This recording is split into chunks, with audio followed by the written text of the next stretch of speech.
ठीक हो गया, गुड। अच्छा, अभी जो हम टॉपिक डिस्कस कर रहे हैं वो है ट्रांसफार्मर्स। ठीक है, चैप्टर 17 जो है वो आपका क्लोज कर दिया हमने। कंटेंट्स मैंने आपसे शेयर कर दी और आपको बता भी दिए। ये आपका सेकंड लास्ट टॉपिक है जिसकी बेसिक्स हमने देखनी है ट्रांसफार्मर की, कि ट्रांसफार्मर कैसे वर्क करता है, और फिर हम मशीन्स को भी थोड़ा सा देखेंगे कि मशीन्स क्या हैं और उसकी टाइप्स क्या हैं। ठीक है, ट्रांसफार्मर एक्चुअली क्या चीज़ है? Transformer is an energy transfer device. Sir screen share कर दे। Okay,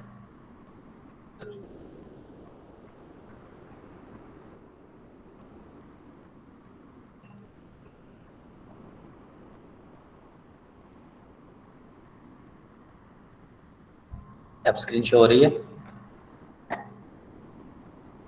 yes sir. Yes sir. ठीक है। अच्छा, हम ट्रांसफार्मर को देख रहे हैं। मैं इसकी बेसिक्स आपको बता दूं तो फिर हम इसकी एग्जांपल परफॉर्म करेंगे तो ये आपको फर्दर क्लियर हो जाएगा। ट्रांसफार्मर क्या चीज़ है? आपने यूजुअली आपके जो गली मोहल्ले में या आप किसी जगह पर किसी सोसाइटी वगैरह में रहते हो तो आपको बड़े बड़े खम्भों के ऊपर एक बड़ी सी डिवाइस नज़र आती है, मेटालिक कलर की या ब्लैक कलर की, जिसको हम इलेक्ट्रिकल ट्रांसफार्मर कहते हैं। ट्रांसफार्मर करता क्या है actually? Transformer is an energy transfer device. ये एनर्जी को ट्रांसफर करता है एक तरफ से दूसरी तरफ या from input to output. It has an input side. जो इसकी इनपुट साइड है उसको हम कहते हैं प्राइमरी साइड। और इनपुट साइड पे आपके पास कॉइल होती है, जिस तरह आपको अगर ये डायग्राम डिस्प्ले के ऊपर नज़र आ रही है तो ये जो पॉइंट ए और बी है इसके दरमियान ये कॉइल सी नज़र आ रही है, जिसको हम प्राइमरी साइड कहते हैं, या इस कॉइल को हम प्राइमरी कॉइल कहते हैं। ठीक है, and the output side which is called the secondary. और इसी की दूसरी साइड होती है सेकेंडरी, जिसको हम सेकेंडरी साइड कहते हैं या आउटपुट साइड कहते हैं। तो जो सेकेंडरी साइड पे कॉइल है उसको हम सेकेंडरी कॉइल कहते हैं, और जो प्राइमरी साइड पे कॉइल है या इनपुट साइड पे कॉइल है उसको हम प्राइमरी कॉइल कहते हैं। ये एक्चुअली इलेक्ट्रोमैग्नेटिक इंडक्शन के उसूल पे काम करता है।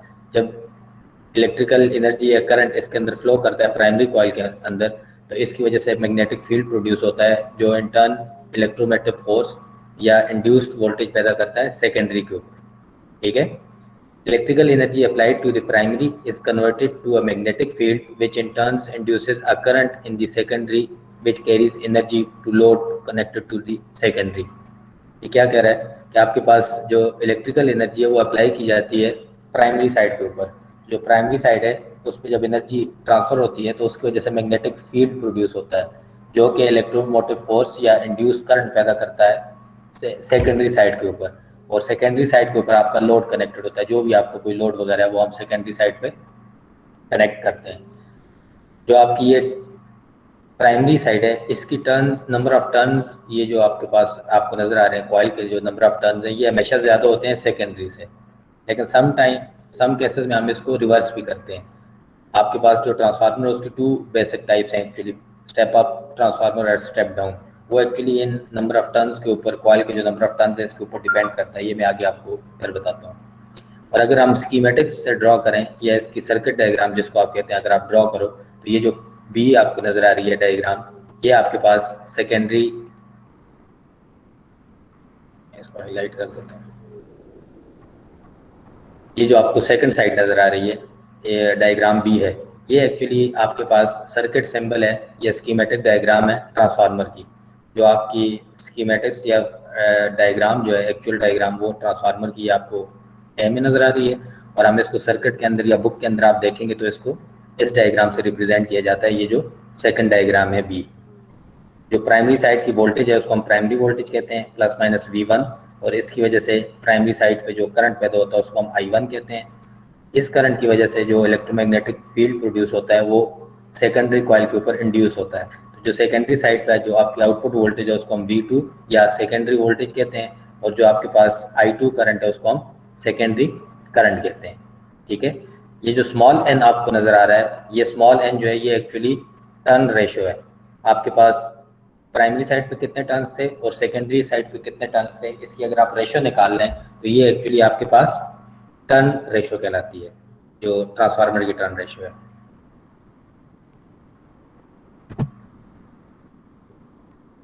जो ट्रांसफार्मर है उसके जो पार्ट्स हैं वो 3 बेसिक पार्ट्स हैं ट्रांसफार्मर के। आयरन कोर, ये जो आपको नजर आ रही है बैक साइड पे, ये वाली आयरन कोर, ये सेंटर में आयरन कोर होती है, जिसके ऊपर एक्चुअली ये प्राइमरी और सेकेंडरी जो कॉइल है ये इसके ऊपर माउंट होती है। तो ये जो आपको बेसिक स्ट्रक्चर नजर आ रहा है ब्लॉक सा, इसको हम कोर कहते हैं, आयरन कोर। ये ट्रांसफार्मर की आयरन कोर होती है which serves as the magnetic conductor. Primary winding होती है, मैंने आपको दिखाई, जो प्राइमरी साइड पे है उसको प्राइमरी वाइंडिंग कहते हैं या प्राइमरी कॉइल कहते हैं। जो आपके पास सेकेंडरी साइड पे वाइंडिंग है वो उसको हम सेकेंडरी वाइंडिंग कहते हैं या सेकेंडरी कॉइल कहते हैं। ये 3 मेन जो बेसिक इसके कंपोनेंट्स हैं ट्रांसफार्मर के, जिसके हम आज जिसकी बेसिक्स आज देख रहे हैं। तो हमारे पास ये जो टर्न्स वगैरह हैं ये हम किस तरह से कैलकुलेट करते हैं, आपकी जो बुक है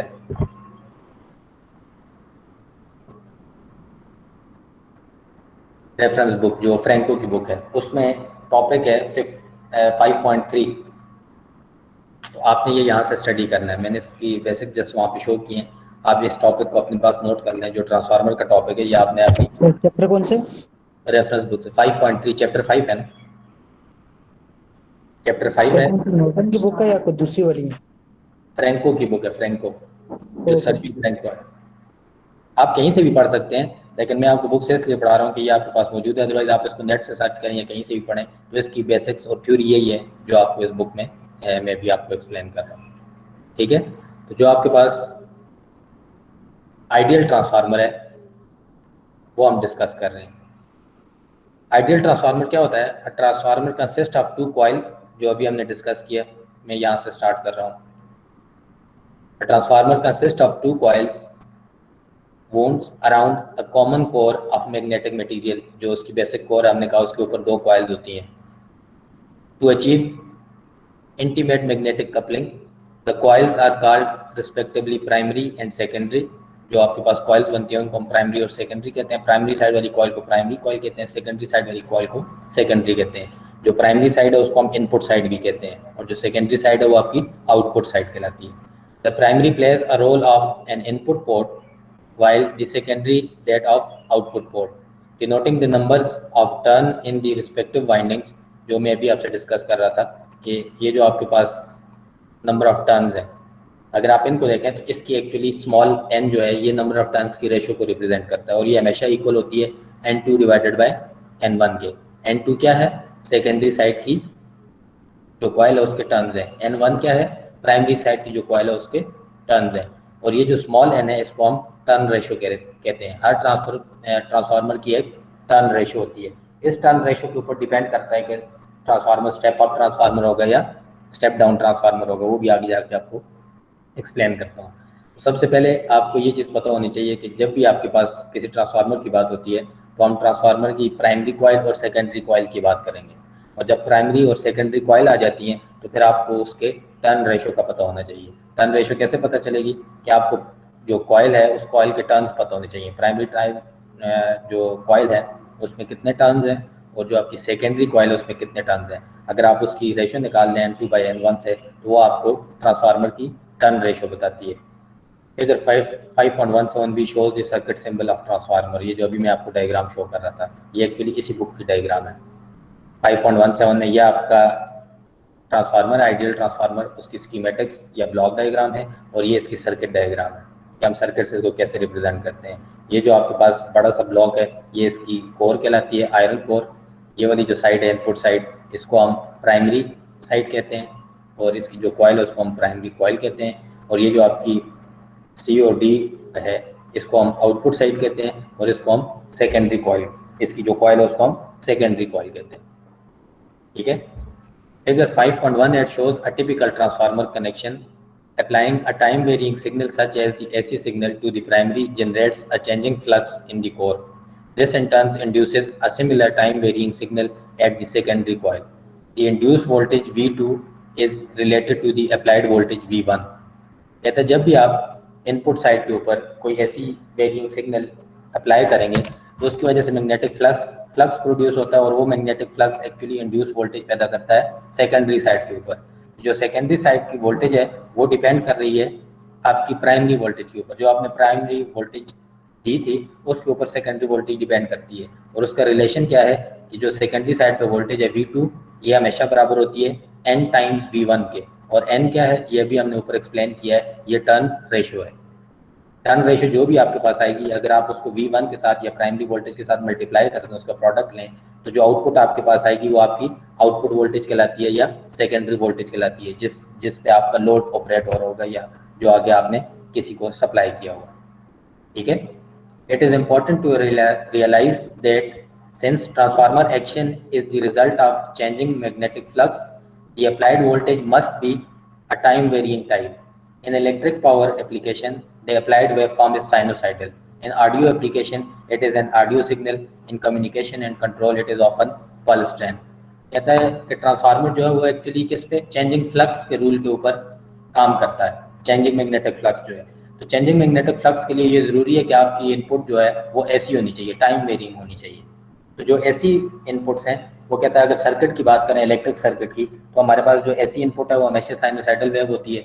अगर कोई ऑडियो एप्लीकेशन है, क्योंकि ट्रांसफार्मर की एप्लीकेशन हैं ये इलेक्ट्रॉनिक सर्किट्स में यूज़ होता है, ऑडियो जो एम्पलीफिकेशन के सर्किट्स हैं उनमें यूज़ होता है, कम्युनिकेशन में यूज़ होता है, आपकी ये जो पावर सप्लाईज हैं जो आपके मोबाइल चार्जर्स वगैरह, इवन इनमें भी छोटे ट्रांसफार्मर लगे होते हैं। तो ये इनकी मुख्तलिफ एप्लीकेशन हैं। तो इसकी इनपुट वो कहता है हमेशा टाइम वेरियंग टाइप होगी, कोई भी आपकी जो सिग्नल है। टाइम वेरियंग से मुराद क्या है, एक्चुअली ऐसी सिग्नल है। तो ऑडियो एप्लीकेशन के लिए ऑडियो सिग्नल होगा, और जो आपकी कम्युनिकेशन एंड कंट्रोल्स की डिफरेंट एप्लीकेशन हैं वो कहता है उसमें वो पल्स ट्रेन टाइप या स्क्वायर वेव सिग्नल या रेक्टेंगुलर या कोई पल्स ट्रेन हो सकती है, होगा ये टाइम वेरियंग सिग्नल। ठीक है। तो ये आपके पास एक डायग्राम उसने शो की हुई है कि ये एक्चुअली ट्रांसफार्मर की कंप्लीट डायग्राम है। कोई सोर्स होगा आपका जो कि एक्चुअली इनपुट वोल्टेज सप्लाई कर रहा होगा, और ये आपके पास एसी होगा। ठीक है। ये आपकी प्राइमरी साइड है जिसके ऊपर आपके पास प्राइमरी वोल्टेज आती है। जो भी आप सोर्स सप्लाई करेंगे उसकी वजह से प्राइमरी साइड पे कितना वोल्टेज अपेयर हो रहा है और उसकी वजह से कितना करंट प्राइमरी में फ्लो कर रहा है, ये जो आपको I1 शो हो रहा है। ठीक है। इसकी वजह से जो मैग्नेटिक फ्लक्स चेंज होगा, सेकेंडरी साइड पे एक वोल्टेज प्रोड्यूस होगा जिसको आप V2 कहते हैं, जो आपकी सेकेंडरी वोल्टेज है। I2 करंट सेकेंडरी साइड पे प्रोड्यूस होगा जो आपको नज़र आ रहा है, और उसके साथ जो वोल्टेज है या करंट है उसके ऊपर जो एप्लीकेशन आपकी वर्क कर रही है या जो भी लोड है वो आपके आउटपुट के ऊपर एक लोड कनेक्टेड होगा। इन दोनों टर्न्स की रेशियो के ऊपर ये डिपेंड करता है कि आपका जो आउटपुट है वो स्टेप अप होगा या स्टेप डाउन होगा। तो ये जो टर्न रेशियो है ये हम स्मॉल n से निकालते हैं, और स्मॉल n का फार्मूला भी हमने ऊपर देखा है कि स्मॉल n बराबर है capital N2 divide by capital N1। N2 secondary coil के टर्न्स हैं और N1 प्राइमरी कॉइल के टर्न्स हैं। अब इस वाली चीज को जरा समझना है। The function of the dots in the figure 5.17b, जो वाई ऊपर 5.17b फिगर है, या आप 5.18 को भी देखें तो ये जो डॉट्स आपको दो नजर आ रहे हैं, सेकेंडरी साइड पे भी आपको एक डॉट नजर आ रहा है और प्राइमरी साइड पे भी आपको एक डॉट नजर आ रहा है। ये नजर आ रहा है दोनों कॉइल्स के ऊपर आपको? Yes sir. Yes sir. Good. इस डॉट का मकसद एक्चुअली क्या है? The function of the dots in the figure 5.17b या 5.18 ये जो आपको नजर आ रहा है is to identify the signal polarities. ये एक्चुअली सिग्नल की पोलैरिटी को शो करता है कि प्लस उसका पॉजिटिव किस साइड पे होगा। If V1 and V2 are chosen with the positive reference at the dotted terminal, positive reference से मुराद क्या है कि अगर V1 और V2 जो दोनों वोल्टेजेस हैं, प्राइमरी वोल्टेज और सेकेंडरी वोल्टेज, अगर हम उसका रेफरेंस डॉट ले लें यानी कि दोनों का पॉजिटिव टर्मिनल डॉट के साथ होगा, then V1 and V2 are set to be in phase. तो कहता है इसका मतलब क्या है? इसका मतलब ये हुआ कि आपके पास V1 जो इनपुट आपकी वोल्टेज थी AC और जो आउटपुट है वो दोनों इन फेज हैं, यानी कि जिस फेज के साथ आपने इनपुट अप्लाई की थी, फॉर एग्जांपल साइन वेव 0 से स्टार्ट हो रही है तो उसका जो पॉजिटिव साइकिल पहले आ रहा है, तो आपकी सेकेंडरी साइड पे जो इंड्यूस वोल्टेज पैदा होगी उसका भी पॉजिटिव साइकिल पहले आ रहा होगा। तो दोनों इन फेज होंगे, उन दोनों के दरमियान कोई फेज डिफरेंस नहीं होगा या वो आउट ऑफ फेज नहीं होंगे। फेज डिफरेंस से मुराद ये है कि आपके पास कल भी हमने डिस्कस किया था कि कुछ एंगल का डिफरेंस हो 30 डिग्री 40 50, आउट ऑफ फेज एक टर्म इस्तेमाल होती है। आउट ऑफ फेज का मतलब क्या होता है? एग्जैक्टली 180 डिग्री का फेज डिफरेंस। तो अगर आपके पास ये जो दोनों डॉट्स हैं अगर इन दोनों को रेफरेंस मान लिया जाए तो इसका मतलब है कि आपकी इनपुट और आउटपुट के जो फेज है वो सेम होगा, दोनों इन फेज होंगी, कोई फेज डिफरेंस नहीं होगा। और अगर इसके उलट कर दिया जाए, यानी कि सेकेंडरी साइड पे अगर हम ये वाला डॉट जो है या पॉजिटिव टर्मिनल नीचे ले लें, अगर इस जगह पे ले लें, तो फिर आपके पास जो आउटपुट आएगी वो आउट ऑफ फेज आएगी। यानी कि इनपुट आपकी अगर साइन वेव थी तो जो आउटपुट साइड पे साइन वेव आएगी वो 180 डिग्री आउट ऑफ फेज होगी। इसका मतलब क्या है, मैं आपको ये एक्सप्लेन कर देता हूँ। अगर आपके पास ये साइन वेव है इनपुट, इन फेज का मतलब क्या है, इसकी आउटपुट भी एक साइन वेव होगी और जो सेम फेज के साथ होगी, बिल्कुल इसी तरह ही। अगर मैं आउट फेज की बात करूं कि आपकी आउटपुट जो है वो आउट ऑफ फेज है, तो आउट ऑफ फेज का मतलब क्या है कि आपकी आउटपुट साइन वेव भी होगी लेकिन वो 180 डिग्री के फ्लिप के साथ आएगी। तो ये जो सेकंड वाली वेव है ये एक्चुअली आउट ऑफ फेज कहलाती है। इन डॉट्स का एक्चुअली ये मतलब है, अगर दोनों डॉट ऊपर लगे हुए हैं तो इसका मतलब ये है कि आपकी इनपुट और आउटपुट दोनों इन फेज है, कोई फेज डिफरेंस नहीं है। अगर आपके पास ये सेकेंडरी साइड पे नीचे हो तो इसका मतलब ये है कि आपकी आउटपुट जो है वो साइनोसाइडल वेव ही आएगी लेकिन वो 180 डिग्री के फेज शिफ्ट के साथ आएगी। ठीक हो गया?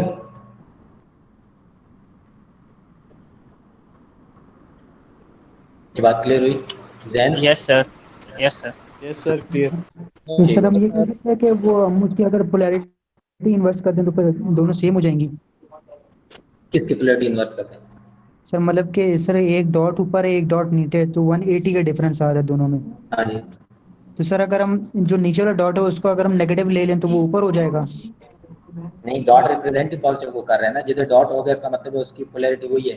तो अभी सेकेंडरी साइड पे डॉट ऊपर है तो इसका मतलब है कि आपकी आउटपुट जो है उसका प्लस ऊपर होगा, तो आपकी जो इनपुट है उसका भी प्लस ऊपर है, दोनों इन फेज है। अगर डॉट नीचे लगा हुआ होगा तो इसका मतलब ये है कि आपकी आउटपुट आउट ऑफ फेज होगी। तो जब आपको ड्रॉ करने का कहा जाएगा तो आप 180 degree out of phase draw करेंगे। ओके। हो गया?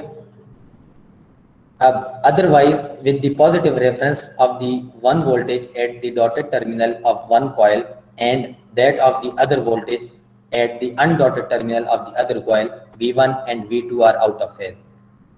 ये जो बात हम डिस्कस कर रहे थे, कहता है कि अगर आपके पास एक वोल्टेज जो है वो डॉटेड टर्मिनल पे है उसका पॉजिटिव, और दूसरे जो वोल्टेज है या सेकेंडरी वोल्टेज अगर उसका पॉजिटिव अनडॉटेड टर्मिनल के ऊपर है, तो इसका मतलब है कि दोनों आपस में आउट ऑफ फेज होंगे या 180 डिग्री का फेज शिफ्ट होगा, जो मैं अभी आपको ये एक्सप्लेन कर रहा था। ठीक है? Likewise the currents are in phase with each other when one enters the dotted terminal of the one coil and the other exits the dotted terminal of the other coil। कहता है इसी तरह आपके पास जो करंट है वो भी इन phase होंगे अगर एक करंट डॉटेड टर्मिनल पे एंटर हो रहा है और दूसरा डॉटेड टर्मिनल से लीव कर रहा है। The dots are omitted when the phase relationship between the two windings is unimportant। कहता है जब आपको फेज टर्मिनल की फेज की इंफॉर्मेशन जरूरी ना हो कि इनपुट साइड पे क्या फेज है आउटपुट साइड पे क्या फेज है, तो कैसे कहता है ऐसे केस में आपको ये डॉट नजर भी नहीं आएंगे या ऐसे केस में आप इस डॉट को रिप्रेजेंट भी नहीं करते। Ideally, a transformer dissipates no energy, so the power absorbed by the primary equals to the power released by the secondary। ये चीज़ याद रखनी है, ट्रांसफार्मर आपके पास जो है ये कोई एनर्जी जो है डिसिपेट नहीं करता। तो इसका मतलब ये है कि जो पावर है इनपुट साइड की ये हमेशा इक्वल रहती है आउटपुट साइड के पावर के। ये रूल है आइडियल ट्रांसफार्मर का कि आइडियल ट्रांसफार्मर में जो P1 है या P इनपुट है ये हमेशा बराबर रहेगी P आउटपुट के। वोल्टेजेस और करंट्स वेरी करते हैं, वोल्टेजेस ज़रूरी नहीं है कि सेम हो, करंट्स ज़रूरी नहीं है कि सेम हो, लेकिन product of voltage and current या दूसरे लफ्ज़ों में पावर जो है ये हमेशा सेम रहेगा। इसका मतलब क्या है? इसका मतलब ये है कि अगर आपके पास पी इन लेट्स सपोज P1 या P इन जिसको हम कह रहे हैं ये हमेशा बराबर होगी P आउट के, ये तो रूल है, इसमें कोई कन्फ्यूजन या इबाहम आपको नहीं होना चाहिए। तो ये तो हमेशा इक्वल है, तो P इन जो है ये भी आपके पास IV के बराबर होता है और P आउट है वो भी आपके पास, अगर मैं टर्म्स ऑफ वोल्टेज और करंट लिखूँ तो वो भी IV के बराबर है, वोल्टेज इनटू करंट, और P इन भी वोल्टेज इनटू करंट के बराबर है। तो फिर आपके पास स्टेप अप और स्टेप डाउन ट्रांसफार्मर में वोल्टेजेस कम ज़्यादा होते हैं, तो ये फिर इक्वल कैसे रहता है? तो ये चीज़ याद रखनी है, जिस रेशियो से आपके पास लेट्स सपोज वोल्टेज हम कहते हैं कि स्टेप डाउन हो रही है तो आपकी आउटपुट वोल्टेज कम हो जाएगी, तो अगर वोल्टेज कम हो रहा है तो उसी रेशियो से फिर करंट ज़्यादा हो रहा होगा ताकि पावर का प्रोडक्ट सेम रहे। ठीक है? P इन हमेशा P आउट के बराबर रहेगा, लेकिन अगर वोल्टेज स्टेप डाउन हो रहा है, फॉर एग्जांपल सेकेंडरी साइड के ऊपर आपके पास वोल्टेज आपने प्राइमरी पे 220 अप्लाई किया था, सेकेंडरी पे 120 आया है, तो वोल्टेज तो आपका 120 वोल्ट्स ड्रॉप हो गया, तो इसका मतलब क्या है कि पावर कम हो जानी चाहिए। नहीं, पावर कांस्टेंट रहेगी। होगा क्या कि वोल्टेज जिस रेशियो से कम हुआ है, फॉर एग्जांपल हाफ हुआ है, तो आपका सेकेंडरी साइड का करंट उतना ही बढ़ जाएगा ताकि ओवरऑल प्रोडक्ट पावर का सेम रहे। इसलिए पी इन हमेशा पी आउट के बराबर रहेगा।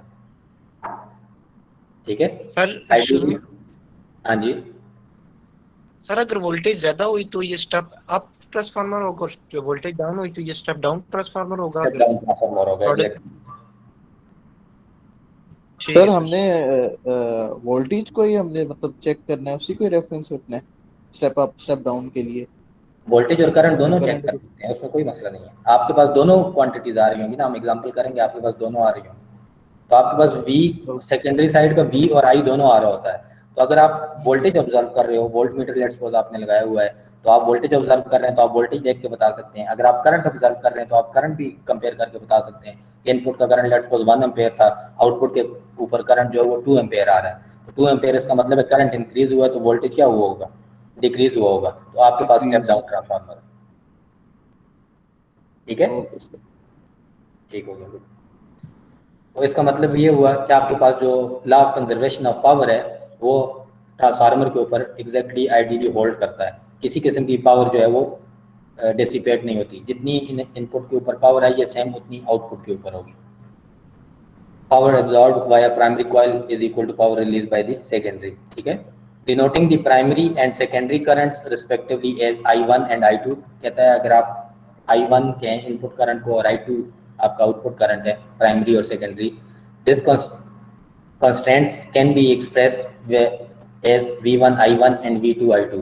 ये पावर की फॉर्म में उसको लिख रहा है। तो अगर आपके पास I1 इनपुट करंट है और I2 आउटपुट करंट है, V1 इनपुट वोल्टेज है और V2 आउटपुट वोल्टेज है, तो आपके पास P इन किसके बराबर हो जाएगा, V1 I1 के, और P आउट किसके बराबर हो जाएगा, V2 I2 के। तो कहता है अगर मैं यहाँ से I1 की वैल्यू निकालूं, तो हमने ऊपर देखा था कि V2 आपके पास बराबर है NV1 के। हमने कहा था कि जो इनपुट आउटपुट वोल्टेज है वो डिपेंड कर रही है टर्न रेशियो और V1 के प्रोडक्ट के ऊपर। तो आप V2 की जगह वैल्यू पुट कर दें NV1, तो कहता है आप करंट की वैल्यू भी निकाल सकते हैं बाय दिस रिलेशन नाउ। तो जो आपके पास इनपुट करंट है I1 वो हमेशा बराबर होता है NI2 के। N क्या है, टर्न रेशियो है, I2 आपका आउटपुट करंट है। तो अब आपके पास ये रिलेशन भी आ गया। अगर आप इन टर्म्स ऑफ करंट देखना चाहें तो आप बता सकते हैं कि I1 करंट जो है वो किसके बराबर है, NI2 के, या आप I2 निकालना चाहें तो वो I1 डिवाइडेड बाय N के बराबर होगा।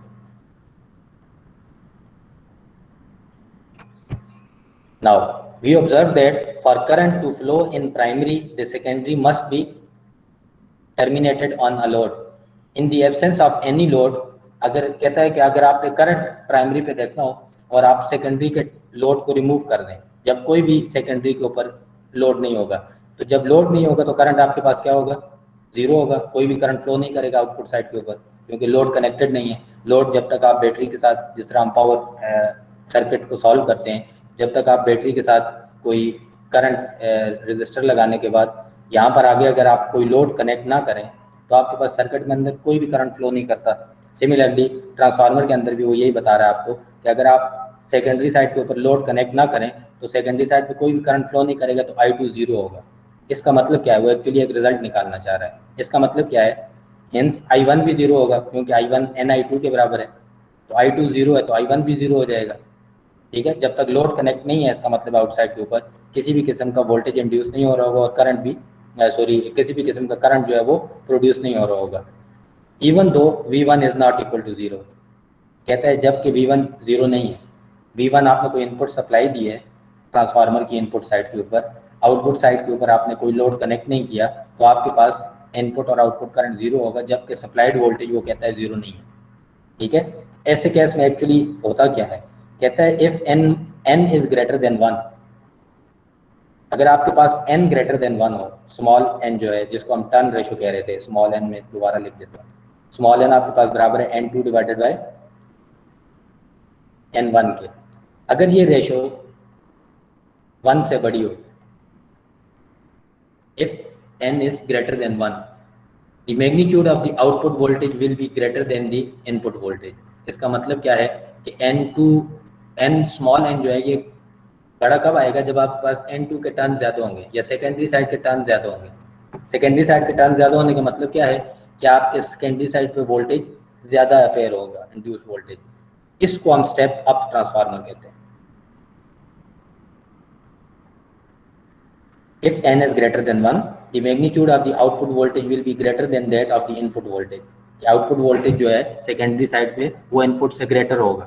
क्यों ग्रेटर होगा? क्योंकि स्मॉल n ग्रेटर देन 1 है। तो स्मॉल n ग्रेटर देन 1 उस वक्त आएगा जब आपके पास सेकेंडरी के कॉइल नंबर ऑफ टर्न ज़्यादा होंगे सेकेंडरी कॉइल के। तो जितने नंबर ऑफ टर्न ज़्यादा होंगे उतना ही इंड्यूस वोल्टेज भी ज़्यादा होगा।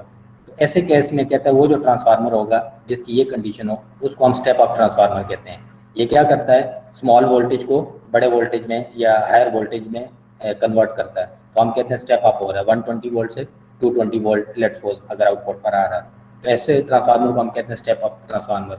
Note however that the output current is now less than the input current owing to the fact that power must be conserved।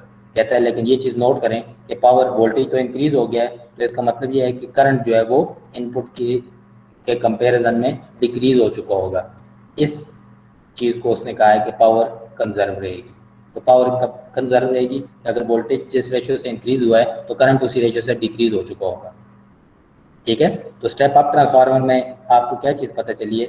आपको ये पता चला है कि स्टेप अप ट्रांसफार्मर में सेकेंडरी वोल्टेज या आउटपुट वोल्टेज इनपुट वोल्टेज से ज़्यादा होगा और सेकेंडरी का करंट जो है वो इनपुट करंट से कम होगा और सेकेंडरी के नंबर ऑफ टर्न्स जो हैं वो इनपुट कॉइल के या प्राइमरी के नंबर ऑफ टर्न से ज़्यादा होंगे। दूसरा, conversely if n is less than 1, n less than 1 का मतलब क्या है कि आपके पास n1 बड़ा है, यानी कि प्राइमरी साइड के वोल्टेज जो कर्व्स हैं जो टर्न्स हैं वो ज़्यादा है।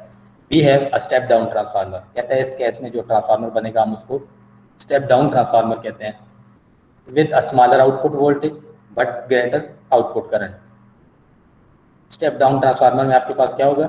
आउटपुट के ऊपर वोल्टेज कम होगा लेकिन करंट जो है वो ज़्यादा होगा। A common transformer application is to step the utility voltage up or down to meet the specific voltage needs of the individual equipment pieces। कहता है प्रैक्टिकली आप जो एप्लीकेशन देखते हैं उसमें कॉमन ट्रांसफार्मर यही होता है, उसका मकसद या तो स्टेप अप करना होता है या स्टेप डाउन करना होता है। हम किसी भी कंपोनेंट या इक्विपमेंट को यूज़ करने के लिए उसको स्टेप अप या स्टेप डाउन करके यूज़ करते हैं।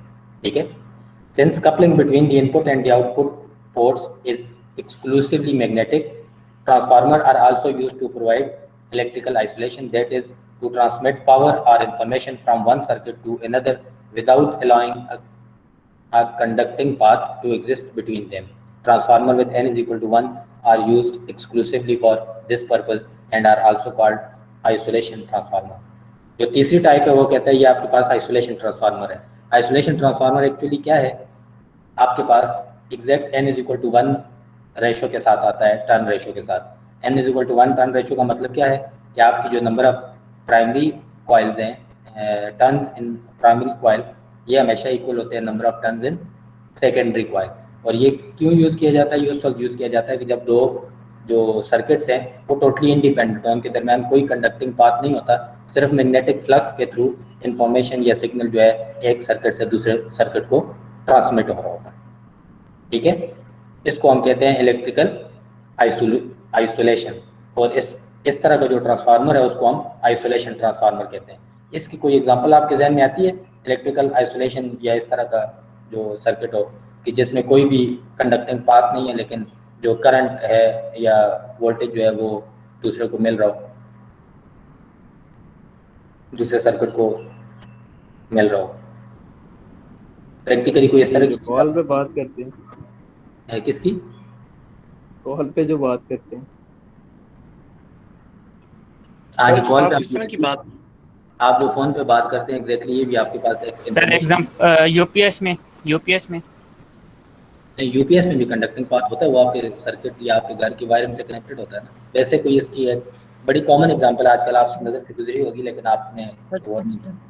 आपने वायरलेस चार्जिंग देखी आजकल जो मोबाइल आए हैं wireless charging? Yes sir. Apple के फ़ोन आ रहे हैं आजकल, कुछ और कंपनीज भी इस तरह की बना रही हैं। वायरलेस चार्जर में आप कोई वायर कनेक्ट करते हैं मोबाइल को चार्ज करने के लिए? Sir wireless Bluetooth. ठीक है, वो एक्चुअली मैग्नेटिक फ्लक्स चेंज का फिनोमिना हो रहा होता है। तो आपके पास जो भी आपका वो सर्किट है, चार्जिंग सर्किट, आप मोबाइल को उससे कनेक्ट नहीं करते, उसके पास रख लेते हैं या आप उसके ऊपर रख लें तो आपका मोबाइल चार्जिंग शुरू कर देता है। तो ये एक्चुअली आइसोलेशन ट्रांसफार्मर की एक एग्जांपल है, या इसको इलेक्ट्रिकल आइसोलेशन कहते हैं। आपके पास कोई कंडक्टिंग पाथ नहीं होता, स्टिल आपका सिग्नल या इन्फॉर्मेशन वो ट्रांसमिट हो रहा होता है। ठीक है, equation 5.24 and equation 5.25 are referred to ideal transformer. 5.24 और 5.25 दोनों एप्लीकेशन हमने पढ़ी है, ये वाली N1 I1 is equal to Ni2 and ये वाली V2 is equal to Ni1। ये दोनों इक्वेशंस वो कहता है आइडियल ट्रांसफार्मर के लिए यूज होती हैं। ठीक है, ये आइडियल ट्रांसफार्मर की इक्वेशंस हैं। Equation 2 underline the fact that the practical transformers satisfy them only on an approximate basis, though modern technology allow the fabrication of certain type of transformer with nearly ideal behavior. These equations can be used to relate the instantaneous values as well as the peak and RMS values of the signal at either side of the transformer. कहते हैं ये दोनों जो equations हैं ये ideal transformer के लिए हम यूज़ करते हैं थ्योरेटिकली। तो अब कहता है टेक्नोलॉजी ऐसी आ चुकी है कि आपके पास जो प्रैक्टिकल ट्रांसफार्मर बन रहे हैं उसका बिहेवियर भी जो है वो नियरली आइडियल की इक्वल होता है। तो आप उसमें इन इक्वेशंस का इन इक्वेशंस को वहाँ भी अप्लाई कर सकते हैं।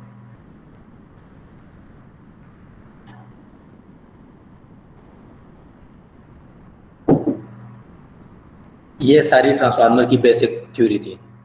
जो आपका ट्रांसफार्मर है वो स्टेप अप क्या होता है, स्टेप डाउन क्या होता है, स्टेप अप का मतलब क्या है, स्टेप डाउन का मतलब क्या है, टर्न रेशो क्या होती है, प्राइमरी और सेकेंडरी कॉइल क्या होती है, प्राइमरी और सेकेंडरी कॉइल के नंबर ऑफ टर्न्स क्या होते हैं, टर्न रेशो क्या चीज़ होती है, ये सारा बेसिक कॉन्सेप्ट था। अब हम इसकी एक एग्जांपल करते हैं। एग्जांपल है 55.13। आपको एक क्वेश्चन दिया गया है, a transformer is to be use to step down. सबसे पहले आपको पता चल गया ये स्टेप डाउन ट्रांसफार्मर है। To step down the 120 volt RMS utility voltage to an AC voltage of 21 volt RMS। आपके पास एक स्टेप डाउन ट्रांसफार्मर है जो 120 वोल्ट को स्टेप डाउन कर रहा है 21 वोल्ट्स में, और ये वैल्यू RMS में गिवन है। ठीक है, और जो आपका लोड है वो कितना है, 10 ओम है। आपके पास जो आउटपुट के ऊपर लोड है वो 10 ओम का, कोई भी आपका रजिस्टर कनेक्टेड है या कोई लोड आपका कनेक्टेड है 10 ओम का।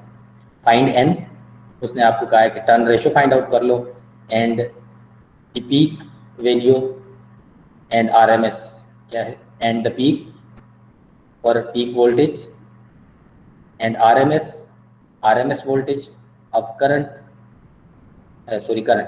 Peak voltage of current and RMS value of current in the two windings. जो भी आपकी दोनों वाइंडिंग है उसकी पीक वैल्यूज भी आपने बतानी है और उसकी RMS वैल्यू भी आपने बतानी है करंट की। अभी हमने ऊपर एक इक्वेशन पढ़ी थी जो आपके पास N है, इसको साइड पे करते हैं। हमने ऊपर इक्वेशन पढ़ी थी कि small n is equal to NV1 is equal to V2, ठीक है, या V2 is equal to NV1। तो अगर मैं n यहाँ से, क्योंकि मुझे प्राइमरी और सेकेंडरी दोनों वोल्टेजेस पता है ना, प्राइमरी आपकी वोल्टेज कितनी है 120, सेकेंडरी वोल्टेज कितनी है स्टेप डाउन होकर जो हमारे पास आई है 21 वोल्ट, तो मैं n निकाल सकता हूँ स्मॉल n। स्मॉल n आपके पास क्या हो जाएगा, V2 divided by V1 turn ratio, जो पहली चीज़ उसने पूछी है, ये आपके पास बराबर आ जाएगी V2 डिवाइडेड बाई V1 के, ये जो फर्स्ट उसने स्टेप किया ये वाला, n is equal to V2 divided by V1, उसने डायरेक्ट इक्वेशन लिखी है। तो V2 आपके पास है 21, V1 आपके पास है 120, तो 0.175 आपके पास जो टर्न रेशो आ रही है। टर्न रेशो 1 से बड़ी है, ये छोटी है, 1 से स्मॉलर है। तो अगर ये 1 से स्मॉलर हो तो हमने ऊपर पढ़ा है कि ये आपके पास स्टेप डाउन ट्रांसफार्मर बनता है। ठीक हो गया। अब नेक्स्ट चीज़ उसने क्या की है कि आप करंट बता दो, प्राइमरी साइड का भी और सेकेंडरी साइड का भी, और करंट की दोनों वैल्यूज बतानी है, पीक टू पीक वैल्यू भी बतानी है सॉरी, और RMS वैल्यू भी बतानी है। तो अब मैं बता सकता हूँ कि आपके पास करंट क्या होगा। अभी हमने ऊपर एक रिलेशन पढ़ा है करंट का भी,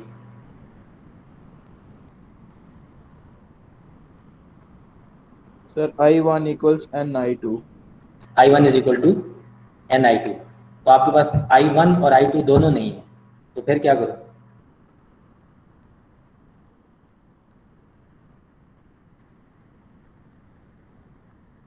sir sir I V2 to बराबर कर देंगे वहां पर। I2 की वैल्यू आपको नहीं पता ना, आपके पास ये लोड है, लोड आपको पता है, लोड कितना है? सर वो फॉर्मूले के थ्रू फॉर्मूला है सर उसको खोल ओहम्स लॉ लगा लेंगे। यस आप ओम लॉ का फॉर्मूला डाल देंगे ओम लॉ का फॉर्मूला एग्जैक्टली यूज करेंगे। आपको लोड पता है 10 है, तो आपको V2 पता है, V2 लोड के अक्रॉस कितना है? 21 वोल्ट उसने बताया हुआ है ना।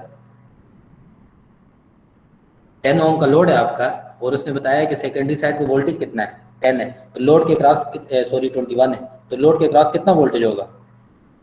ये जो क्वेश्चन है 21 वोल्ट सेकेंडरी साइड पे, तो हम सेकेंडरी साइड पे करंट बता सकते हैं फिर I2 is equal to V2 divided by RL।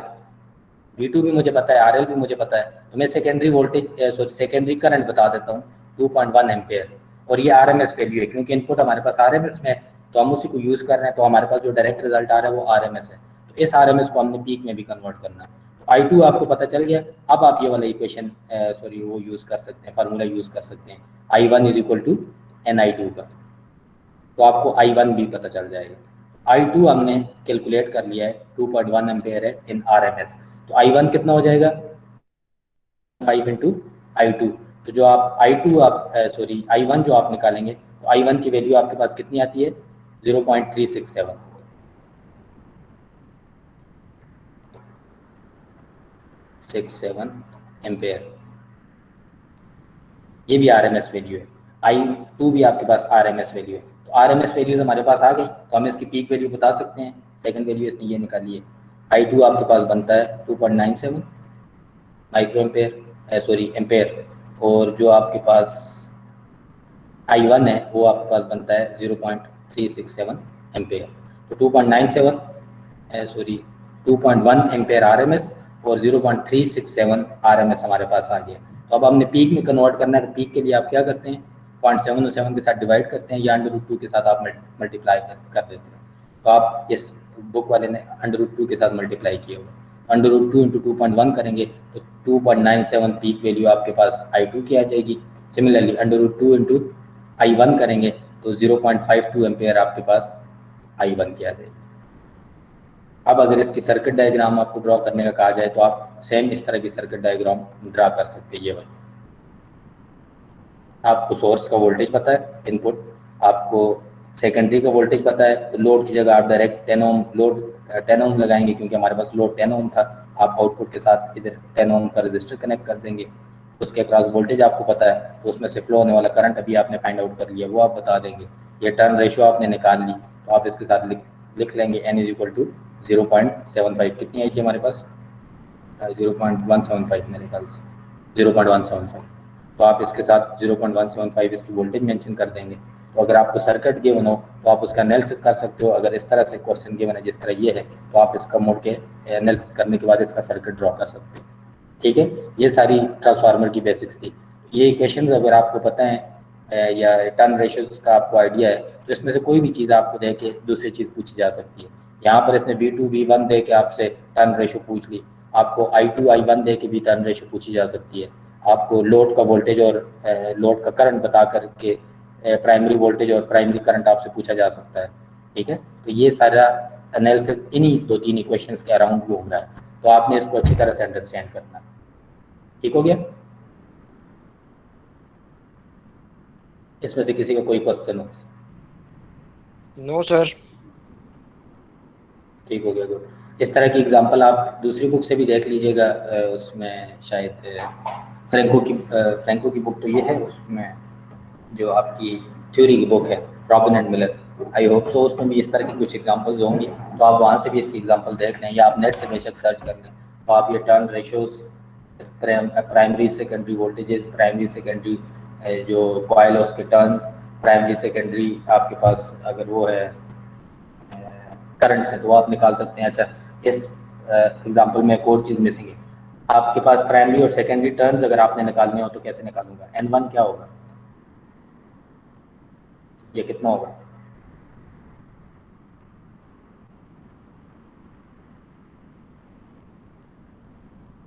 Sir ये स्मॉल n जो है वो equal to n2 divided by n1 होता है, तो फिर सर वो n1 दूसरे उसके साथ मल्टीप्लाई हो जाएगा स्मॉल n के साथ।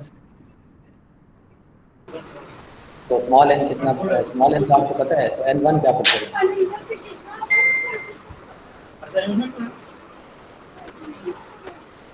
सर सर n1 तो किसी sir analysis n2 divided by small n हो जाएगा।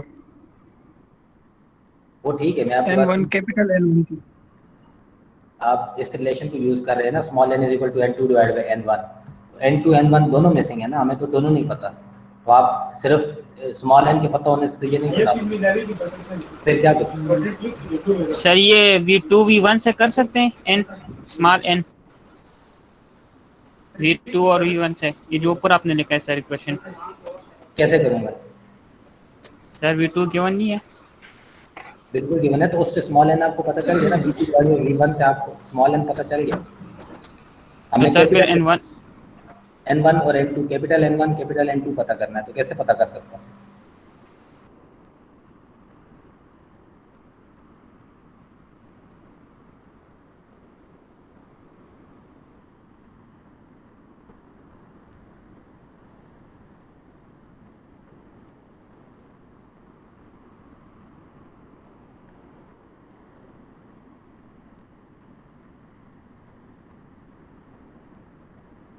सर वो पावर के थ्रू नहीं कर सकते? बताओ कैसे कर सकते हो? जो ये बता दो उसके क्वेश्चन नंबर 6 के 10 नंबर पूरे लगाऊंगा। जिसने इसका आंसर दे दिया। सर ये नंबर्स ऑफ क्वेश्चन सर ये number numbers of turns divided by voltage. Number of turn divide by voltage क्या है? आप किस इक्वेशन को यूज कर रहे हैं, क्या कॉन्सेप्ट है? सर अगर हम यूं करें कि जी सर सर। प्राइमरी और सेकेंडरी को इक्वल रखे तो NS ओवर NP कर सकते हम। प्राइमरी और सेकेंडरी हम इक्वल रख नहीं सकते, हमें बताया हुआ है ना, स्टेप डाउन है। प्राइमरी में 120 है और सेकेंडरी को 21 है। तो अगर इक्वल रखेंगे तो ये 120 वोल्ट प्राइमरी था, तो 120 ही आउटपुट आनी चाहिए। तो हमारे पास ये इक्वल नहीं है। सर ये कैपिटल एन रिप्रेजेंट किस चीज को कर रहा है? नंबर्स ऑफ सर टर्न्स को ना।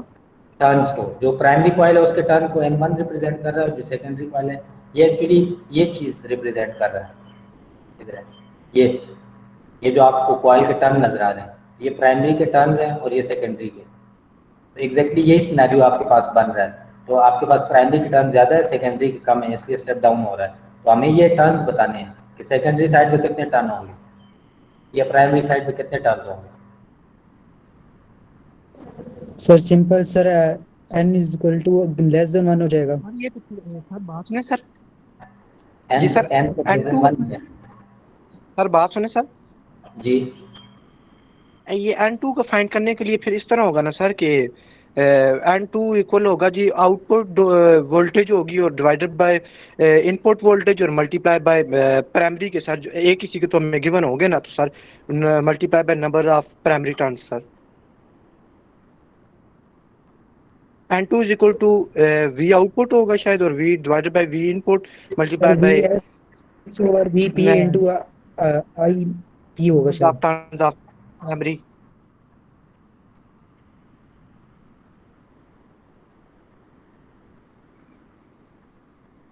Sir n1 over n2 equals v1 over v2। हाँ जी, ये भी बिल्कुल एग्जैक्टली सेम है, ये रिलेशन ठीक है। लेकिन सर उसमें भी V n1 n2 दोनों में से है ना। बता रहा था सर सर V2 और I हमें गिवन है, तो सर उससे पावर निकालेंगे और उसको उससे फिर वो N1 और N2 निकालेंगे सर। पावर इनपुट आपके पास क्या आएगी? P इज इक्वल टू आई भी है, आपको आई भी पता है, V भी पता है, इनपुट पावर पता चल गई, आउटपुट पावर भी आपको पता चल गई। लेकिन उससे तुम ये कैसे निकाल रहे हो, टर्न्स कैसे निकाल रहे हो? आपको इनपुट पावर पता है ना, इसमें ये चीज मिसिंग है। आपसे इनपुट और आउटपुट पावर भी नहीं पूछी हुई इस एग्जांपल में। तो आपसे अगर इनपुट और आउटपुट पावर पूछी है तो वो भी आप बता सकते हैं, क्योंकि अब आपके पास इनपुट वोल्टेज और इनपुट करंट भी है, और आउटपुट वोल्टेज और आउटपुट करंट भी है। तो आपको पी इन और पी आउट भी पता चल गया। ठीक है, मैं N1 और N2 पता चलाना चाह रहा हूँ, तो वो कैसे पता चल सकता है? क्योंकि आपको टर्न सर वो VS over VP into IP नहीं होगा? IP नहीं सर, NP होगा। यस सर n1 अगर NP आपके पास N1 ही है ना। Sir VS over VP into NI N2 N1। Sir N2 एक बोलो, अगर मुझे फिर दोनों आवाज नहीं समझ is आती equal है। to V output divided by V input multiplied by N1. Sir, N1 is equal to V output divided by V input multiplied by N1. तो N1 क्या पुट करूं? तो सर हमें दोनों में से एक कोई तो गिवन होगा ना सर? नहीं सर गिवन है, गिवन हो तो फिर तो मसला नहीं है, फिर तो आप निकाल लेंगे ना। इसमें नहीं गिवन, यही तो मैं कह रहा हूँ, अगर नहीं गिवन तो मैं कैसे निकाल सकता हूँ? Sir we N2 in terms of N1 आ जाएगा। N2 को इन टर्म्स ऑफ N1 लिख सकते हैं, यस उसको सर, मैं भी बोल रहा था। इक्वेशन में पुट कर देंगे। उसको इक्वेशन में पुट करते हैं। निकालो कितने बनते हैं, इसी रूल के मुताबिक निकालो कितने बनते हैं। सेकेंडरी के टर्न्स प्राइमरी से कम आने चाहिए, क्योंकि स्टेप डाउन ट्रांसफार्मर है ना। आएंगे कितने मुझे नहीं पता, लेकिन आने कम चाहिए। निकालो जरा क्या बनते हैं।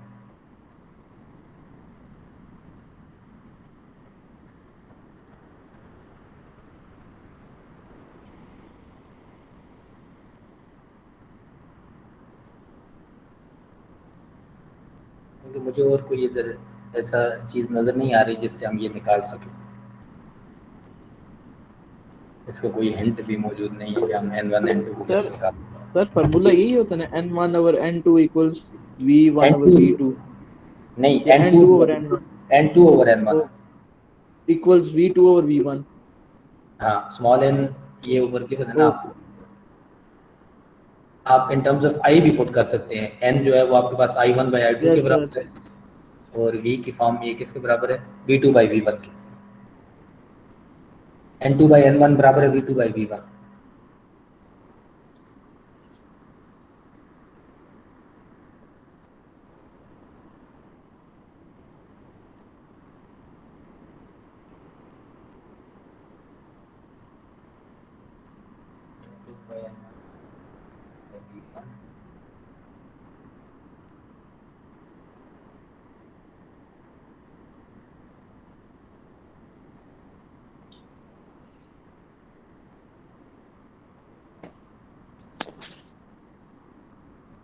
तो कोई रिलेशन देखिए, अगर रिलेशन है उसका।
सर अगर n को 1 रखें तो तब नहीं आ सकता?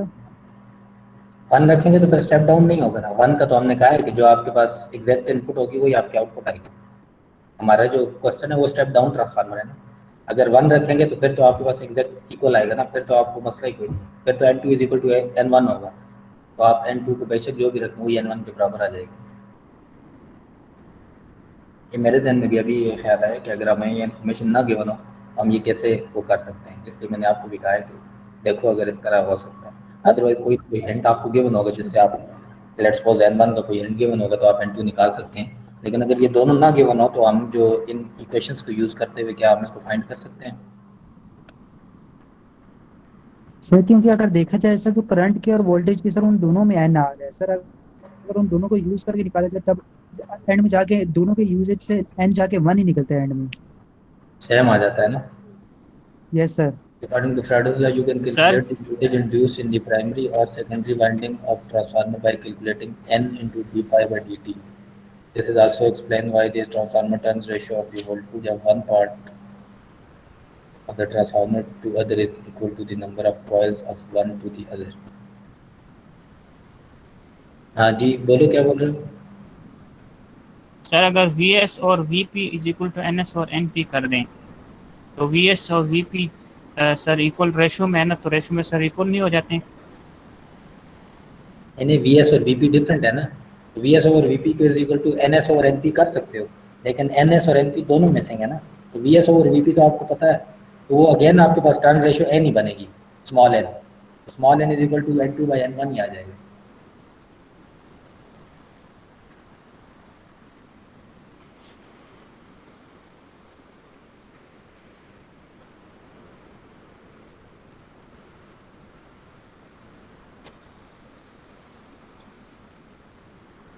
तो डॉक्टर या प्रोफेसर ही बता सकते हैं। सर ये क्वेश्चन देखा है थोड़ा सा। ये इन टर्म्स ऑफ फ्लक्स आ सकता है, लेकिन हमने फ्लक्स का जिक्र इस एग्जांपल सर ऐसे कर सकते हैं जी। सर, ये कैपिटल N2 और N1 करें, फिर इज इक्वल टू V2 और V1 करें, फिर उसके बाद V2 इंटू N2 करें और is equal to V2 into N1, फिर N2 की जगह हम लोग सर वो स्मॉल n और कैपिटल N1 पुट कर दें, तो फिर हमारे पास एक ही N1 आ जाएगा दोनों तरफ, N2 खत्म हो जाएगा सर। आप उसी वो इक्वेशन इक्वेट हो जाएगी। आप उन्हीं इक्वेशन में से वो निकाल रहे हैं ना, तो वो कैंसिल आउट होके वन आ जाएगा ना, आप उसी इक्वेशन में यस से sir, left hand side report कर रहे हैं ना, वो फिर कैंसिल आउट हो जाते हैं। इक्वल आ इसको जाएगा। इसको हम इन टर्म्स ऑफ फ्लक्स निकाल सकते हैं n into D five by D T, लेकिन हमारी एग्जाम्पल में उसने फ्लक्स का कोई जिक्र नहीं किया हुआ, तो हमें ये भी नहीं पता कि फ्लक्स क्या है, चेंज इन फ्लक्स क्या है। D five by D t अगर rate of change of flux आपको पता हो तो फिर n निकल सकता है, ठीक है। इसको देखिएगा कि कोई इसका अगर तरीका हो सकता है, क्योंकि इस एग्जाम्पल में इसने n1 n2 का कोई हिंट नहीं दिया हुआ और चेंज ऑफ फ्लक्स भी नहीं दिया हुआ, rate of change of flux अगर पता हो तो फिर भी हम n1 n2 निकाल सकते हैं, ठीक है।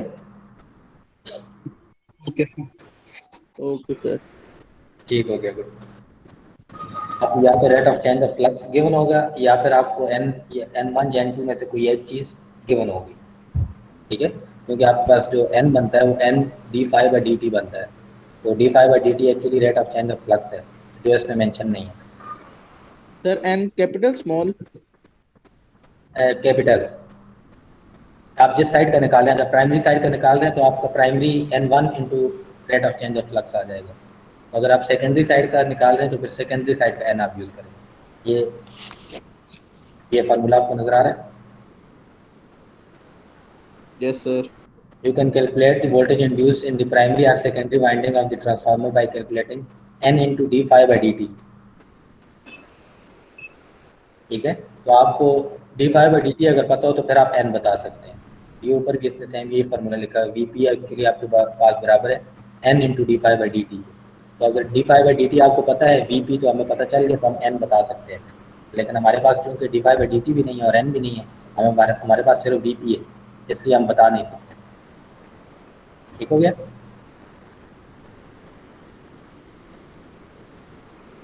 यस इक्वेशन से सिंपली आप इस तरह से बता सकते हैं कि आपके पास जो n2 होगा n2 बाई n1 n के बराबर है, तो आपके पास जो स्मॉल n इंटू n1 है ये बराबर होगा n2, तो स्मॉल n आपके पास जो सॉरी n ये n2 है और ये n1, तो आपके पास n इंटू n1 बराबर है n2 के, n2 by n1 is equal to n है, स्मॉल n आपको पता है कितना है 0.175 n1, जो भी आपके n2 होगा उसका 0.75 टाइम जो है वो n1 होगा, ठीक है। तो अगर मैं सपोज कर लूँ n2 10 है तो 0.75 आपके जो टर्न होंगे वो n1 होंगे, और 0.75 एक्चुअली हो नहीं सकते, आपके पास टर्न इक्वल नंबर होंगे, 7 होंगे, 8 होंगे, 10 होंगे, 50 होंगे, 100 होंगे, तो ये 0.25 या 0.5 इस तरह हो नहीं सकते, ठीक है। इसको हम यहाँ पर क्लोज करते हैं। ये आपका ट्रांसफार्मर का सारा वो था, और इस बहाने चलें आपने थोड़ा सा खोज भी इधर उधर किया तो आपको हाथ पाँव मारने से कुछ चीज़ें समझ आ गई होंगी, मजीद क्लियर हो। जो लास्ट टॉपिक है आपका वो इलेक्ट्रिकल मशीन है। मशीन क्या चीज़ होती है? हाँ एक्सक्यूज मी सर। सर जो हमारी मुश्किलात आसान करे, वर्क पर वो चीज सर- जो काम को आसान करे। हाँ जी, हमारे काम को आसान कर दे। जनरल आबिदीन क्या कह रहे थे? सर अगर हम लोग सर अगर सर किसी अगर डेल्टा किसी भी फंक्शन चीज का डेल्टा ये सर अगर ये हम मालूम कर ले तो हम एन कैलकुलेट कर सकते हैं। हाँ एग्जैक्टली, तो वो कहाँ से मालूम करेंगे? रेट ऑफ चेंज कैसे मालूम करेंगे? फ्लक्स का है ना, delta five delta T actually rate of change of flux है। वो हमें गिवन नहीं है ना, इस एग्जांपल में गिवन नहीं है। अगर गिवन हो तो फिर आप उसको यूज़ कर सकते हैं, बस ये आपके जहन में होना चाहिए कि आपको अगर टर्न रेशो निकालनी है तो वो तो आप सिंपली n को v2/v1 से या i1/i2 से निकाल सकते हैं। लेकिन अगर आपको नंबर ऑफ टर्न्स चाहिए तो फिर आपको या तो सेकेंडरी या प्राइमरी में से कोई एक टर्न गिवन होंगे या फिर आपको rate of change of flux given होगा। सर अगर यूं भी तो सर अगर vs over vpa is equal to ns over npa, sir अगर हम ये सपोज करें कि ये स्टेप अप है तो sir np sir ns greater हो जाएगा np से, तो ns की जगह हम लोग 1 पुट कर सकते हैं, वहां से np निकाल नहीं सकते? बिल्कुल कर सकते हैं, लेकिन वो बात वही है, फिर तो आपने एज्यूम ही करना है ना। तो एजम्पशन में तो आपके पास n2 वैसे भी बराबर है 0.75 n1 के, तो n2 कोई भी सपोज कर लो तो n1 आ जाएगा फिर। हाँ ये भी है सर। पोजीशन पे तो हम निकाल सकते हैं। हमें एग्जैक्ट वैल्यू अगर चाहिए हो कि 120 वोल्ट को हमने 20 वोल्ट में स्टेप डाउन किया है तो उस वक्त टर्न रेशियो एग्जैक्ट क्या होगी, तो वो हम निकालना चाह रहे थे। तो अगर आप एजम्पशन पे आएंगे तो एजम्पशन आप कर सकते हैं। एजम्पशन तो फिर simply small n is equal to n2/n1 हमारे पास रिलेशन है, हम किसी एक को सपोज कर लें, दूसरा खुद ही आ जाएगा। Yes sir. तो सर अगर हमें उन्होंने अगर हमें फाइंड करने का बोला भी हुआ तो वो यकीनन हमें नंबर ऑफ टर्न ऑफ या प्राइमरी या सेकेंडरी दोनों में से एक ना कोई देंगे हमें। हाँ एग्जैक्टली देंगे। मैंने ये कहा ना कि मैंने तो जस्ट आपसे वैसे क्वेश्चन पूछा कि अगर निकालने हो तो हमारे जो एनालिसिस है उसके मुताबिक ही आप वैसे भी इसको सर्च करेंगे, तो जब तक आप कोई हिंट ना गिवन हो तो वो आपसे ये पूछेगा भी नहीं, ठीक है। लेकिन अगर पूछ ही लेता है तो आप फर्ज कर सकते हैं, मैं एज्यूम कर सकता हूँ कि मेरे पास n2 100 है तो मैं फिर n1 कैलकुलेट कर लूँगा। हाँ वो अगर ये कंडीशन दे कि ये स्टेप अप है ये स्टेप डाउन है तो फिर हम सर कर सकते हैं। फिर हम उसके फंक्शन की फॉर्म में लिख देंगे ना? नहीं इक्वेशन की फॉर्म में आप एज्यूम कर लेना डायरेक्ट, अगर इक्वेशन भी लिखेंगे फंक्शन मतलब अगर हम इसको 1 रखें आप ये लिख सकते हैं n2 = 0.75 n1, फिर इस तरह f of x की इक्वेशन में हम बना के लिखते हैं, फिर उसकी चॉइस होगी तो जो सेलेक्ट करे उस हिसाब से फिर उसको आंसर हाँ मिलेगा। बिल्कुल हम इसका रिलेशन बता सकते हैं कि n2 बराबर है 0.75 n1, और जो मर्जी n1 चूज कर लें तो n2 आपके पास आ जाएगा, या n2 चूज कर लें तो n1। यस सर, एग्जैक्ट नहीं हम बता सकते इसके थ्रू क्योंकि दो अननोन है हमारे पास। हाँ इस तरह के इस केस में हम नहीं बता सकते हैं फिर, ठीक है। Yes sir. ठीक हो गया। अच्छा लास्ट टॉपिक है आपका इलेक्ट्रिकल मशीन्स का, इसके हम सिर्फ बेसिक टाइप्स ही देखेंगे। तो सबसे पहले तो मशीन क्या होती है, आपने वो सुना होगा या वो क्लिप देखा भी होगा कि मशीन एक ऐसी चीज़ है Yes, जो हमारे काम को आसान कर दे, ठीक है, सर एफिशिएंट और आसान कर देती है। आसान कर दे। और अगर हम इसको प्रॉपर्ली डिफाइन करें तो इलेक्ट्रिकल मशीन एक्चुअली क्या चीज़ है, एन इलेक्ट्रिकल मशीन आर, अच्छा ये तो इसने टाइप्स बताई हुई है,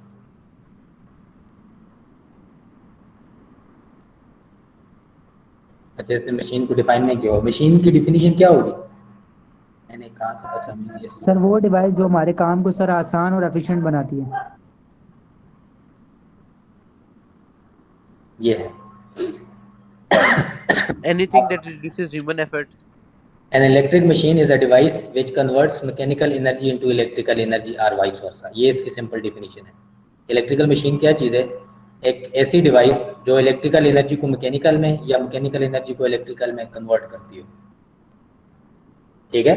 electrical machine also include transformer, जो हमने ट्रांसफार्मर देखा है ये वन ऑफ द टाइप है इलेक्ट्रिकल मशीन की, which do not actually make conversion between mechanical and electrical form, but they convert AC current to one voltage level to another voltage, from one voltage level to another voltage level।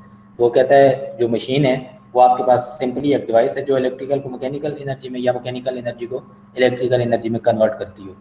और transformer उसकी एक type है, transformer machine की एक type है जो एक wave form को या सिग्नल को दूसरे वेव फॉर्म या सिग्नल में कन्वर्ट करती है। इसके अलावा इलेक्ट्रिकल मशीन फिजिकली अगर आप देखें तो आपके पास जो जनरेटर होता है वो एक इलेक्ट्रिकल मशीन है। जनरेटर क्या करता है, मैकेनिकल एनर्जी को इलेक्ट्रिकल एनर्जी में कन्वर्ट करता है। सिमिलरली अगर आप उसको देखें, जो आपके पास कार है, जो आपका इंजन है, ये एक मशीन है जो फ्यूल को एक मैकेनिकल उसको फ्यूल से जो आपकी एनर्जी बर्न होती है वो उसको हीट को एक्चुअली ट्रांसफॉर्म करता है मैकेनिकल वर्क में, जिससे आपकी गाड़ी मूव करती है। आप घर में जो चीज़ें इस्तेमाल करते हैं, फॉर एग्जांपल जो आपके पास जूसर है मैं किचन के अंदर आप यूज़ कर रहे होते हैं, इलेक्ट्रिकल को मैकेनिकल में कन्वर्ट कर रहा होता है। इसी तरह के और वो मुख्तलिफ अप्लाइंसेज हैं जो इलेक्ट्रिकल को मैकेनिकल में कन्वर्ट कर रहे होते हैं। आपके पास फैन है जो इलेक्ट्रिकल को मैकेनिकल में कन्वर्ट करता है, इलेक्ट्रिकल सिग्नल उसके मोटर को रोटेट करते हैं और उसके फिन्स जो हैं वो मूव करते हैं और आपको एयर मिल रही होती है। तो बहुत सारी टाइप्स हैं। जो बेसिक मेन टाइप्स हैं उसमें से जो सबसे इम्पोर्टेंट है वो है इलेक्ट्रिकल जनरेटर। ठीक है, इसको ऊपर से मैं एक दफ़ा पढ़ देता हूँ। इलेक्ट्रिकल जनरेटर क्या है, ये इसकी डायग्राम है इलेक्ट्रिकल और मशीन की। मैकेनिकल एनर्जी को इलेक्ट्रिकल में कन्वर्ट करता है थ्रू जनरेटर, और इलेक्ट्रिकल एनर्जी मोटर मैकेनिकल में कन्वर्ट होती है थ्रू मोटर। इलेक्ट्रिक जनरेटर क्या होता है? An electric generator is an electrical machine which converts mechanical energy into electrical energy. A generator works on the principle of electromagnetic induction. It states that whenever a conductor moves in the magnetic field, an EMF gets induced with the conductor. This phenomena is called the generator function. The generator basically consists of two parts. इसके दो main parts होते हैं generator के, एक होता है stator और एक होता है rotor. Mechanical energy is provided to the rotor of the generator by means of the prime mover, जो टरबाइन है या किसी भी चीज़ से आप उसको मूव करते हैं, जिस तरह मूवमेंट उसकी कराते हैं mechanical. Turbines are of two different types like steam turbine, water turbine, wind turbine, कोई भी टरबाइन हो सकता है। Mechanical energy can be provided by IC engine or similar other sources। वो कहता है मैकेनिकल एनर्जी या टरबाइन को मूव करने के लिए या मोटर को मूव करने के लिए, जनरेटर की जो है उसकी रोटर को मूव करने के लिए कोई भी मेथड आप यूज़ कर सकते हैं जो उसको मूव करता है, और उसके मूव करने से मैकेनिकल मूवमेंट से आपके आउटपुट के ऊपर जो जनरेट होती है उसको हम इलेक्ट्रिकल एनर्जी या इलेक्ट्रिकल पल्सेस आपको मिलती हैं। आपके डैम्स के अंदर एग्जैक्टली यही फिनोमेना हो रहा होता है। नीचे बड़े बड़े टरबाइंस लगे होते हैं और पानी सिंपली उन टरबाइंस के फिन्स के ऊपर या उनके जो वो होते हैं, आप उसके ब्रैकेट्स बने होते हैं, जब उसके ऊपर गिरता है तो वो तेज़ी से मूव करते हैं और वो मैकेनिकल एनर्जी जो है वो कन्वर्ट होती है इलेक्ट्रिकल एनर्जी में, और वो आपके घर तक और हमारे घर तक इलेक्ट्रिसिटी की फॉर्म में आप तक आती है। टाइप्स इसकी दो हैं इलेक्ट्रिकल जनरेटर की, ये आप याद रखें अगर आपसे कहीं पूछा जाए। एसी जनरेटर और डीसी जनरेटर। जनरेटर एसी भी होते हैं और डीसी भी होते हैं। एसी जनरेटर क्या करता है? Converts mechanical energy into AC electricity या AC current, alternating current. DC generator क्या करता है? सेम मैकेनिकल एनर्जी को कन्वर्ट करता है इनटू डीसी इलेक्ट्रिसिटी या डीसी करंट। इलेक्ट्रिक मोटर है। मोटर क्या चीज़ होती है? हमने ऊपर अभी देखा, मोटर एक ऐसी मशीन है जिसको जब आप इलेक्ट्रिकल सिग्नल देते हैं तो वो उसको कन्वर्ट बैक करता है मैकेनिकल में। Motor is an electrical machine which converts electrical energy into mechanical energy। For example आपके जो पानी के वाटर पंप या मोटर जो है, आप उसको इलेक्ट्रिकल एनर्जी देते हैं और वो मैकेनिकल वर्क करती है, पानी को यहाँ से बेसमेंट से या पंप में से उसको सक करके आपकी सेकंड बिल्डिंग के ऊपर, थर्ड बिल्डिंग के ऊपर या किसी और जगह पर आप ट्रांसफर करना चाहते हैं तो वो उसको मूव करती है। When a current carrying conductor is placed in the magnetic field, the conductor experiences a mechanical force, and this is the principle behind the motor action। Just like generator, motor also consists of two basic parts, stator and rotor। Motor के भी दो parts होते हैं, stator and rotor. In many types of motor, electrical supply needs to be provided for both stator and rotor winding, but in some types like fixed magnetic motor and induction motors, supply may be necessary for only one winding। Electromagnetic force between the two windings causes the rotor to rotate।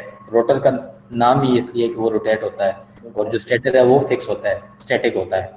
To learn more about electric motors and जो भी आप further अगर पढ़ना चाहें तो ऐसी Motors भी दो टाइप की होती हैं, इंडक्शन मोटर और सिंक्रोनस मोटर। डीसी मोटर्स भी दो टाइप की होती हैं, ब्रश मोटर और आपके पास ब्रशलेस मोटर। तो इनको आप फर्दर स्टडी कर सकते हो। तो बेसिक्स आपको ये पता, जस्ट पता बताना चाहिए था। ट्रांसफार्मर आपसे अब मैंने डिस्कस कर लिया है। तो ये तीन मेन टाइप्स हैं मशीन की, एक इलेक्ट्रिकल जनरेटर, मोटर, और जो थर्ड है वो आपके पास है ट्रांसफार्मर। ट्रांसफार्मर का एनालिसिस हम कर चुके हैं। तो इलेक्ट्रिकल मोटर और जनरेटर की जस्ट आपको बेसिक्स पता होनी चाहिए कि ये वर्क कैसे करते हैं और कौन सी मशीन इलेक्ट्रिक जनरेटर क्या वर्किंग प्रिंसिपल क्या है जो इलेक्ट्रिकल को मैकेनिकल में कन्वर्ट करता है, और मोटर का वर्किंग प्रिंसिपल क्या है कि वो आपके पास इलेक्ट्रिकल को मैकेनिकल में वापस कन्वर्ट करता है। तो ये आपका टोटल कोर्स था, आज ये कंप्लीट हो गया है। तो आप अपने कोर्स की रिवीजन भी कर लें, जो नेक्स्ट क्लासेस हैं उसमें हम रिवीजन रखेंगे। तो मंडे से हो सकता है आपकी यूनिवर्सिटी ऑनलाइन हो जाए तो आपको इंशाल्लाह यहाँ मुलाकात होगी। अदरवाइज़ कल आपका जो थ्योरेटिकल हमने कवर किया है, कल उसका रिवीजन, जो कल वाली क्लास हो उसका रिवीजन सेशन होगा। तो आपकी जो भी पिछले कोई टॉपिक्स रहते हैं या कोई आपसे मिस हुआ था या कोई आप रिपीट करना चाहते हैं या कोई कॉन्सेप्ट आपको कंफ्यूज कर रहा है, तो इंशाल्लाह कल के इसमें लेक्चर में आप लेके आइएगा, अपना टॉपिक अपने पास नोट करके आइएगा, तो इंशाल्लाह हम उसको कवर करेंगे। तो आपका जो था टोटल कोर्स जो था वो यहाँ तक था, मैं आपको ये दिखा देता हूँ, वो इंशाल्लाह वो अल्हम्दुलिल्लाह हम कंप्लीट कर चुके हैं। सर जी बहुत ज़्यादा कोर्स नहीं है फाइनल के लिए? ज़्यादा कौन सी चीज़ ज़्यादा है? सही बहुत ज्यादा है। Yes sir. यस सर बहुत इसी तो ज़्यादा सारे गुंजाइश करा दीजिए। ऐसी में 2-3 ही चीज़ें हैं, एक आरसी है और एक आरएल है, और उसके बाद ये है फेजर है, और ये ट्रांसफार्मर भी है कि क्वेश्चन ऐसी में सब कुछ है। तो अगर आपको ये क्वेश्चन क्लियर हो जाता है, इसमें एक ही चीज़ अभी तक रह गई है N2 और N1 की जो टर्म्स थे, तो वो भी आपको अगर फ्लक्स गिवन हो या हो सकता है N1 गिवन हो तो आप N2 बता सकते हैं। बाकी तो ट्रांसफार्मर का बेसिक इसमें और कुछ है ही नहीं है। तो मैं क्या कर सकता हूँ, मैं N1 N2 को चेंज कर सकता हूँ, V1 V2 को 120 वोल्ट से बढ़ा के 220 कर सकता हूँ, 500 कर सकता हूँ, स्टेप डाउन करके 200 वोल्ट कर दूंगा, 220 कर दूंगा, उससे क्या फ़र्क पड़ता है? बाकी तो इसमें कुछ भी नहीं है।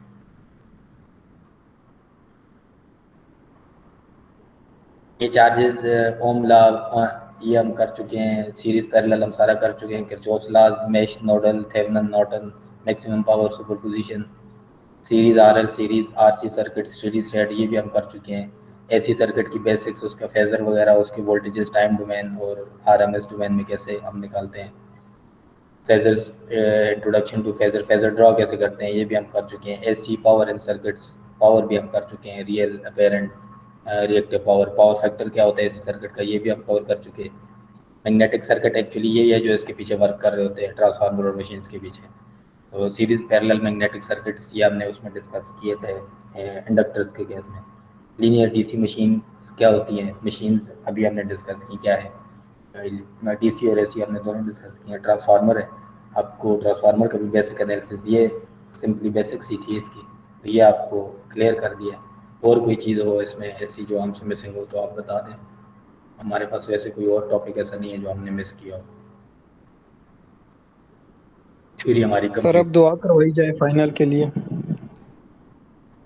सर थोड़ी गुंजाइश करा दीजिए, फाइनल के लिए क्या दुआ करूं? थोड़ी ताकि गुंजाइश सबके करा दे पेपर सर। अच्छे हो जाए सर। इंशाल्लाह अच्छे ही होंगे। तुम अब मैंने ये कहा खुद पे भरोसा रखो तो अच्छे ही होंगे, आप खुद पे खुद ही भरोसा नहीं रखते तो कैसे अच्छे होंगे? इंशाल्लाह सर, इंशाल्लाह अच्छे हो। इंशाल्लाह अच्छे होंगे। कोर्स हमारा यहाँ तक कंप्लीट है। मैं रिकॉर्डिंग स्टॉप कर लेता हूँ क्योंकि लेंथी हो जाती है, ये मैं अपलोड करूँगा। अनटिल आपको कोई क्वेश्चन